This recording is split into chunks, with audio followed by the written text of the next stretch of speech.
കത്തോലിക്ക സഭ ആസ്ഥാനത്ത് കയ്യാങ്കളി മൂന്നാം ദിവസവും ബിഷപ്പ് ഹൌസിന്റെ ഗേറ്റ് തകർത്തു. പോലീസുമായി ഉന്തും തള്ളും. മാധ്യമപ്രവർത്തകരെയും കയ്യേറ്റം ചെയ്തു.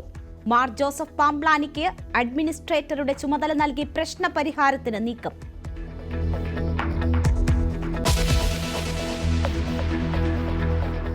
രാഹുൽ ഈശ്വറിനെതിരെ ഹണി റോസിന്റെ പരാതി. സമൂഹമാധ്യമങ്ങളിൽ സംഘടിത ആക്രമണമെന്ന് താരം. ആത്മഹത്യയിലേക്ക് തള്ളിവിടുന്നുവെന്നും ഫേസ്ബുക്ക് പോസ്റ്റ്. മുൻകൂർ ജാമ്യം തേടി രാഹുൽ. നടിയുടെ മൊഴിയെടുക്കാൻ പോലീസ്.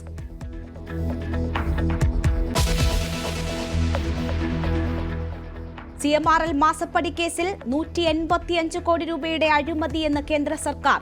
വ്യാജ ബില്ലുകൾ വഴി ചെലവുകൾ പെരുപ്പിച്ചു കാണിച്ചെന്നും SFIO അന്വേഷണത്തിൽ കണ്ടെത്തൽ. ഡൽഹി ഹൈക്കോടതിയിൽ വാദം സമർപ്പിച്ച് കേന്ദ്രവും ആദായ നികുതി വകുപ്പും.